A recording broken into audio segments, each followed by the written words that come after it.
여드름을 몇 주 이상 치료했는데 효과가 없다고 한다면 과감히 병원을 옮기시는 것을 추천해 드리겠습니다.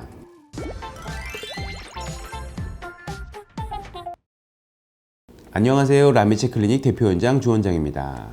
오늘은 여드름 치료를 실패하셨거나 쉽게 재발하셨던 분들에 대해서 말씀드려 볼게요.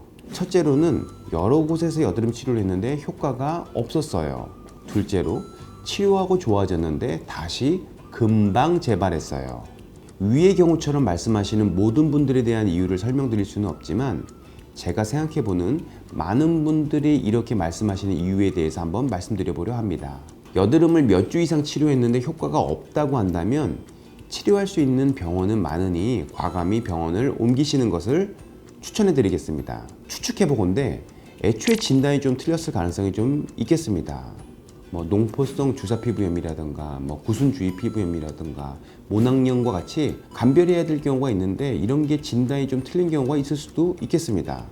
자, 그러면 제가 경험해 본 진짜 치료가 잘 안 되는 경우가 어떤 경우인가 한번 이야기 한번 해보겠습니다. 치료를 짧게 하는 경우일 것 같습니다.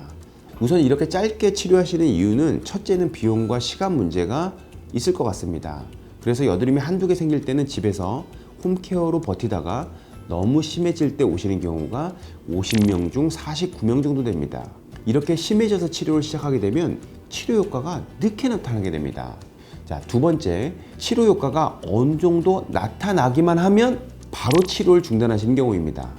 여드름 치료는 이렇게 하시면 여드름 재발은 재발대로 되고 치료비도 어느 면에서는 오히려 많이 들 수 있습니다. 자, 이제부터 제가 치료도 잘 되고 재발도 줄일 수 있고 치료비도 아낄 수 있는 방법을 한번 설명해 볼게요. 우선 여드름은 세균에 의해 생긴다는 것은 제 유튜브 구독자분들이시라면 알고 계시겠죠?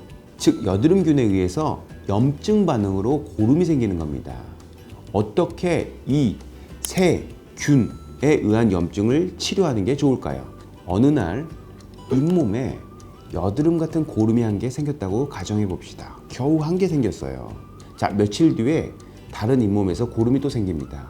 이렇게 2개월 동안 지나면서 30여 개의 고름이 잇몸에 생겼다고 가정해 봅시다. 2, 3개월이 지나서 치과를 갑니다. 치과 의사는 열심히 치료를 합니다.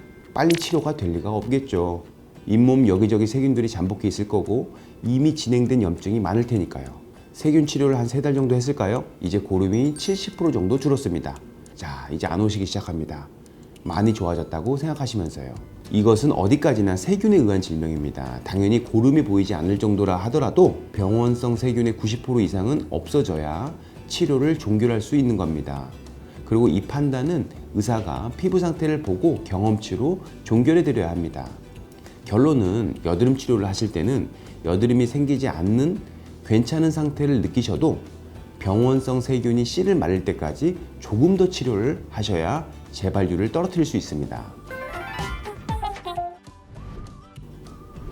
자, 오늘은 여러분들이 여드름 치료에 매번 실패하는 이유에 대해서 알아보았는데요. 좀 도움이 되셨습니까? 추가로 궁금한 사항이 있으시다면 언제든지 댓글로 질문해 주세요. 성실히 답변해 드리겠습니다. 지금까지 라미체 클리닉 대표원장 주원장이었습니다.